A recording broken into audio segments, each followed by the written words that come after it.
Transformar a paisagem.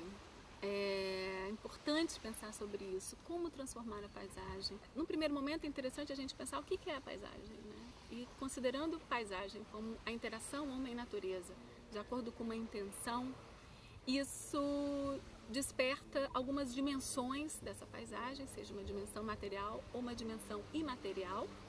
Ou seja, num primeiro momento de interação desse homem com essa natureza, pela sua sobrevivência, ele precisa modificá-la, ele precisa se relacionar com ela de uma forma, de modo a proteger sua própria vida, e como que isso vai se desenvolvendo ao longo do tempo. Então o tempo é uma outra dimensão importante também dentro dessa questão material e dessa questão imaterial sobre a paisagem. Esse conjunto, ele não seria possível sem essa interpretação humana, sem esse humano que habita esse lugar, sem esse humano que dá alma a esse lugar, sem esse humano que é afetado e que afeta esse lugar e que determina a paisagem.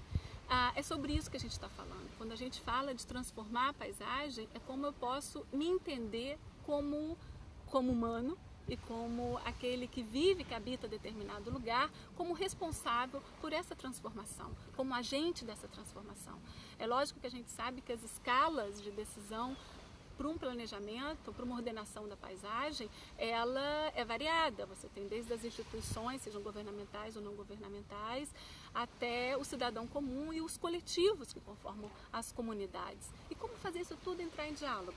Como fazer com que essas intenções confluam para uma paisagem coletiva, para valores coletivos, para uma paisagem comum? E esse eu acho que é um dos grandes desafios sobre transformar essa paisagem.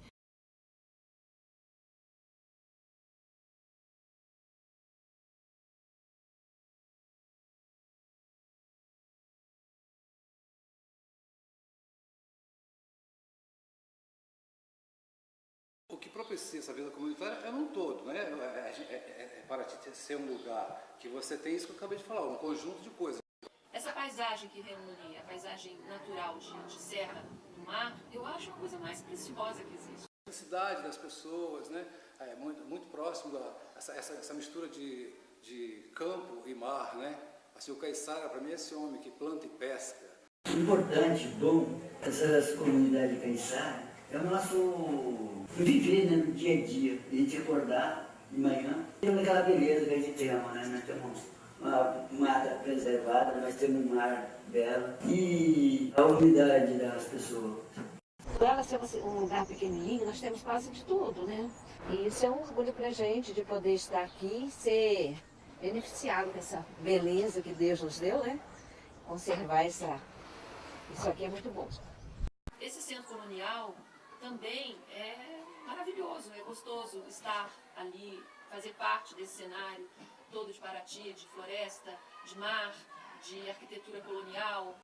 O município de Paraty ainda possui uma área de extensão florestal ainda muito significativa, né? Muitos remanescentes de Mata Atlântica, relativamente bem preservados. De Mata Atlântica, da quantidade original. Desses 7%, uma parcela muito pequena está incluída em unidades de conservação. E desses, uma parcela ainda menor está em unidades de proteção integral, que é aquelas onde se pode preservar espécies que são concorrentes com o homem. Então existe essa necessidade de ter áreas onde o homem não desenvolve atividades privadas ali dentro. Eu acredito nisso. Numa reserva biológica, que é a área mais restrita dentre todas elas, para você preservar, por exemplo, o mico-leão dourado, até áreas de reservas extrativistas, que são áreas para proteger populações humanas e não exatamente proteger a biodiversidade. Descrição de reserva extrativista do SNUC é conservar populações tradicionais compatibilizando com a conservação da biodiversidade. Então o foco ali é o homem. 60% da pesca está dentro do Parque Nacional Serra da Bocaina. O gestor do parque, ele fala que na lei é proibido extração dentro de parque nacional. E a pesca é extrair o peixe dali de dentro. Porque o grande problema que nos afeta hoje nas comunidades caiçaras é a especulação imobiliária. Porque a gente temos 2 unidades de conservação, né, que era para preservar isso, e a gente vê que não funciona.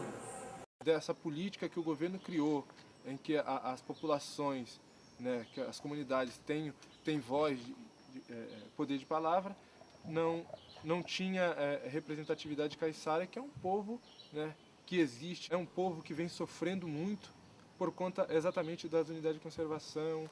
O governo, quanto Ministério do Meio Ambiente, vem protegendo só a natureza e as comunidades, zero. A pesca está proibida, né?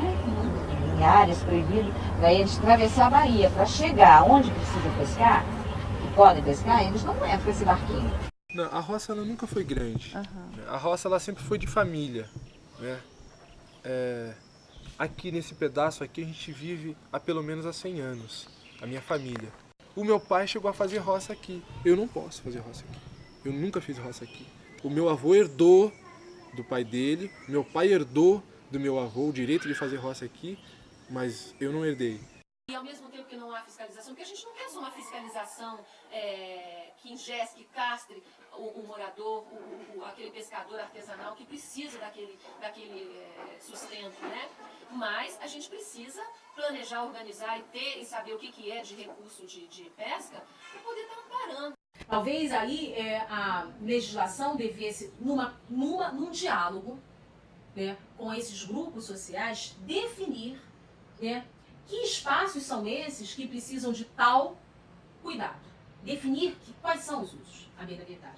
Mas não excluir esses grupos, porque para esses grupos a relação com aquela paisagem, ela pode estar sendo mantida a partir de relações afetivas, por função de suas ancestralidades, né, por uma relação de pertencimento, por uma relação identitária, né, por uma relação com o sagrado.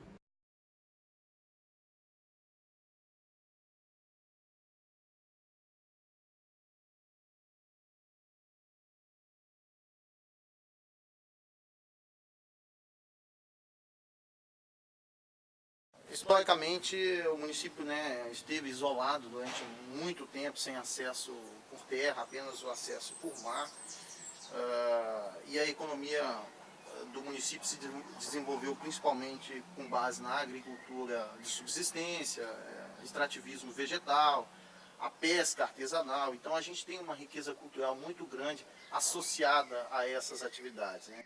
Porque foi exatamente esse período, essa estagnação, que permitiu que nós preservássemos os nossos patrimônios, né, natural, histórico, cultural. Tem 3 características maravilhosas de Paraty, que é a zona rural, que é a região caiçara e a questão dos indígenas e da população afro-brasileira, negra. Quer dizer, é muito forte isso, é patrimônio. O caiçara, ele vive da roça, ele extrai palmito, ele caça, ele pesca artesanalmente. Eu falo do território que a gente vive, né? Porque, para mim, o meu território é toda a reserva, né? Eu faço parte do Mamanguá, eu faço parte do Sono. Isso, né, faz parte, né, eu desse local e esse local da minha vida, né? Eu cresci circulando dentro daquela região ali. Essa é a realidade, a cultura do caiçara. Então, precisa se demarcar o território do caiçara. A atividade agrícola é realizada conjuntamente com a atividade de pesca e com o turismo. Na região costeira, a pesca permanece sendo a principal fonte de renda, seguida pelo turismo.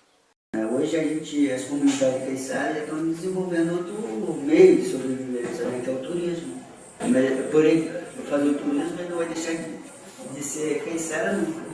Né? Ele tem a origem dele ali. A gente se adaptou-se a muitas coisas da cidade, então por isso que eles falam, o caiçara não é mais caiçara, porque ele já trocou a canoa dele por um barco de fibra, já trocou a casa de sapê dele por uma casa de alvenaria.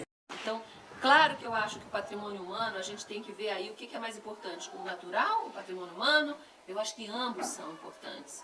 No momento que nós estamos vivendo, Paraty corre um risco muito grande da perda total da sua identidade cultural. Me dói muito algumas pessoas falar, mas em Trindade ainda tem caiçara? Eu acho isso um absurdo, porque o povo está aí, a cultura está aí, esse modo de vida que eu acho muito importante para a natureza, para o país, para o ser humano. Não é o turismo que prejudica isso, né? O que prejudica isso é a exploração desse turismo, feito por pessoas que não têm o menor compromisso e responsabilidade com nada. E basicamente eu acho que o desafio aqui em Paraty hoje é como frear isso, porque tudo tem um limite. O ritmo desse desenvolvimento não pode ser muito rápido, porque você está interferindo em culturas que estão estruturadas de uma forma própria e que tudo que você leva para elas que não é delas, não com o que você leva vai outro modo de vida, outro padrão de consumo, e aí você pode estar interferindo naquela situação que funciona, ainda que não seja sob a perspectiva de quem não está lá, tão bem como as pessoas acham que deveria ser. Aquilo que o trabalho rural pode gerar de riqueza, de renda, é muito baixo se comparado com outras atividades como o turismo, e infinitamente menor do que o custo da venda de terras aqui no município. Hoje a gente luta em determinada área do governo contra o governo, porque o governo, quando criou a unidade de conservação, veio para ajudar as comunidades tradicionais que vivem dentro de unidade de conservação a manter aquilo do jeito que estava. Hoje a gente não pode plantar, né, não pode fazer roça, hoje a gente não pode pescar. A agricultura tradicional vai se manter e lotes não podem ser vendidos, porque ela está associada também a não desmatamento da floresta, a preservação das áreas já desmatadas e tal. Você vai poder desmatar mais, não vai poder passar motosserra, uma opção de coisa, ou seja, necessariamente você vai ter que manter técnicas mais artesanais para manter ali dentro. Agora, como conciliar isso com o meio ambiente? Esse que é o grande problema. Tem uma política voltada do Ministério do Meio Ambiente para falar assim, não, nós estamos criando um trabalho. Ele vem primeiro tirar as pessoas, demarcar o território da unidade de conservação, para depois, outra parte do governo ou não, criar uma política para aquelas pessoas que não tiveram, na maioria, acesso a estudo, não tem estrutura para viver numa cidade. O grande desafio do IFAM em Paraty é exatamente essa compreensão do macro. E como fazer com que as pessoas de fato lutem pela preservação pelo interesse público e não pelo seu interesse individual. A vida de vocês está sendo tombada, na verdade. O valor de vocês está sendo tombado, não é o patrimônio, é o valor da cidade, o valor da vida de vocês aqui, da vida dos seus antepassados e das pessoas que viveram aqui. Eu acho que o principal problema aqui da comunidade, eu acho que ele vem da pressão, né,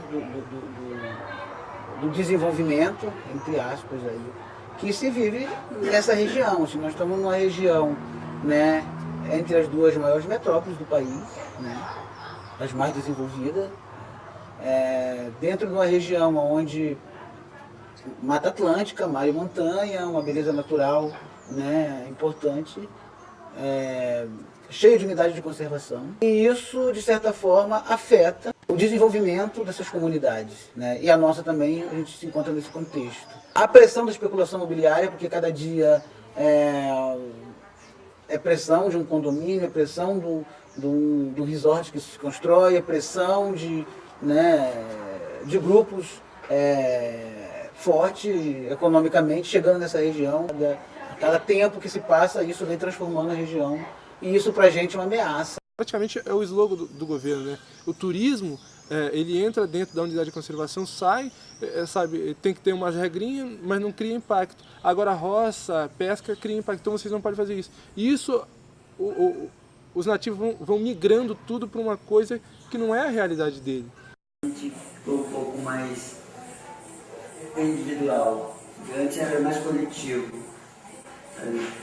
Então eu acho que a chegada do turismo veio um dinheiro mais fácil de se ganhar. Eu trabalho sozinho, eu não preciso de outro companheiro para me ajudar.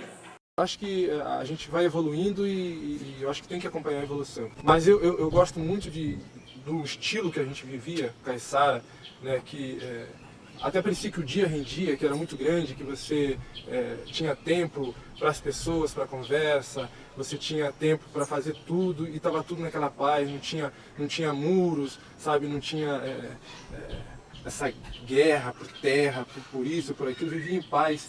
Quando a gente olha para o lado, né, essa política mais macro, esse desenvolvimento que para a gente não é o que a gente pensa quanto desenvolvimento, isso é muito ameaçador.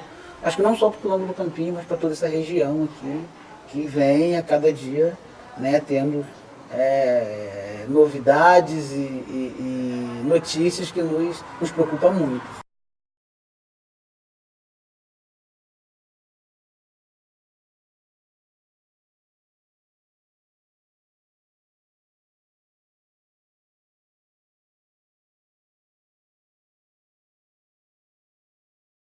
No Penha. O que eu tenho no Penha? Eu tenho um dos principais marcos da Estrada Real, que é o Capim do Ouro. Eu tenho um restaurante lá, já para prestar um serviço, que faz uma galinha caipira, que é a tradição do lugar. Eu tenho alambiques de cachaça ali naquela região. O Gendouro é ali do lado do próprio restaurante, né? Eu tenho a estrada cortando essa ligação à própria comunidade. Se ali naquela região pudesse desenvolver articulação de algumas pousadas, entendeu?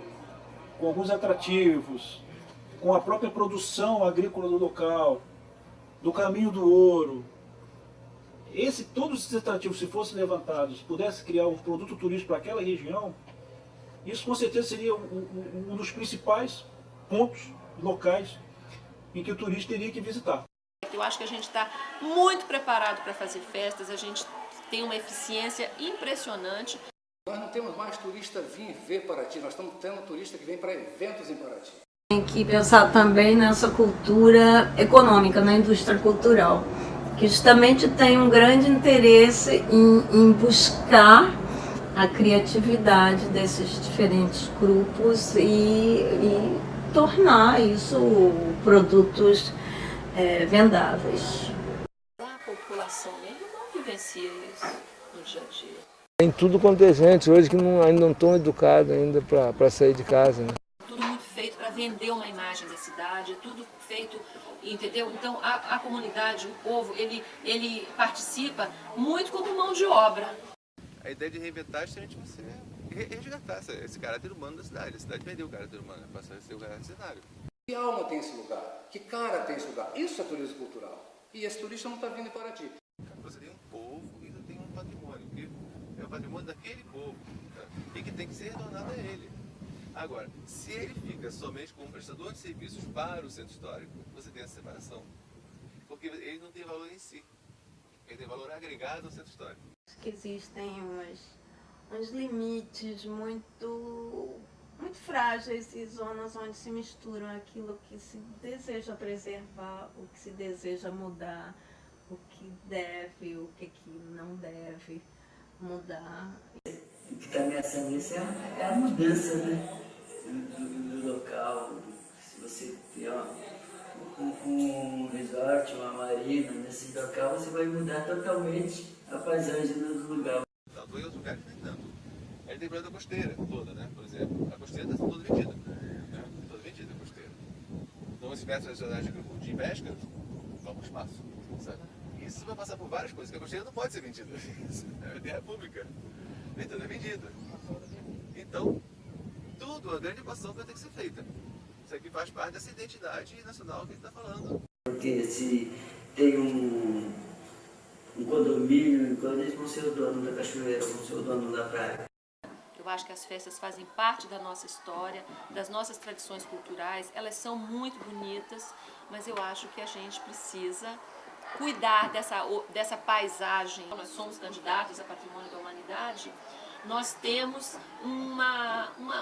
que estar preocupados com a nossa população, com a educação, o preparo realmente do nosso cidadão. Eu que atuo na área de educação, vejo como nós estamos despreparados. A rua principal que eu passo todo dia é 3 canos de esgoto terríveis, jogando dia e noite. O esgoto in natura dentro do rio. O único rio que nós temos no bairro histórico. Dá vontade até de chorar. Então é uma cidade muito contraditória. A gente está aí querendo ficar moderno, querendo cuidar dos nossos patrimônios, mas a gente ainda se depara com esses problemas que são fundamentais, são primários.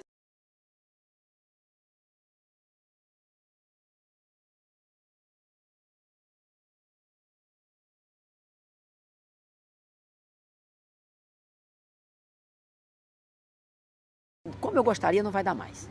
Infelizmente não vai dar mais, porque eu gostaria que ela, pelo menos, que ela não vai parar de crescer, que ela crescesse um pouco mais organizada. Tanto na área urbana, que não para de crescer, todo dia tem um morador chegando, um proprietário comprando um terreno, e também na área rural, que ainda tem um pedaço muito bom, ainda tem uma mata bastante preservada, e eu gostaria que ela continuasse preservada desse jeito. Hoje tem alguns projetos muito interessantes que buscam, primeiro, adequar as atividades agrícolas às condições do ambiente local e também possibilitar uma interação maior entre a agricultura e o turismo. E aí uma posição que aí sim é da gestão do Parque Nacional, não necessariamente do ICMBio, é de você procurar, na medida do possível e sempre que possível, você ter essas terceirizações ou esse repasse essa delegação de atribuições para as comunidades locais. O trabalho tem que estar casado, porque senão está um olhando a árvore e o outro olhando a ruína. As unidades de conservação, sabe, efetivamente funcionando, cada unidade com a sua infraestrutura, com a sua equipe, contando com as comunidades inseridas dentro desse trabalho, né, envolvidas, conscientes, com a população capaz, preparada. Um fato importante também é a questão da educação, fortalecer a educação tradicional, é para trabalhar com os conteúdos das comunidades tradicionais. No próprio estudo de matemática, você pode estar ensinando o moleque a fazer uma canoa, fazer um barco. Educação diferenciada. Igual hoje, os indígenas já tem isso, né? A gente tem uma discussão quanto quilombo do Campinho, né? De uma educação, né, que reconheça e que respeite mais a nossa cultura, né? Ou seja, que seja construída por nós. Que até então esse modelo que existe é um modelo que pra gente já não, né, há muito tempo, mas hoje cada vez mais a gente vê que não nos representa, né, quanto população tradicional. Assim, tem contribuído muito pouco. Ao entender essas intenções, a gente pode promover esse diálogo entre comunidades e, ao mesmo tempo, entre comunidades e instituições. E daí, partir de um olhar geral para um olhar local, e esses fragmentos entre si compondo um todo, ou vários pedaços de um todo, pedaços conversados, pedaços discutidos, pedaços que valoram uma paisagem coletiva, conversada e projetada, ordenada coletivamente. Importante papel da universidade como mediadora. Inclusive também eu já partiria aqui como arquiteta urbanista a importância do urbanista como mediador e do tratar e do lidar com essa paisagem e com essa compreensão dessa paisagem coletiva.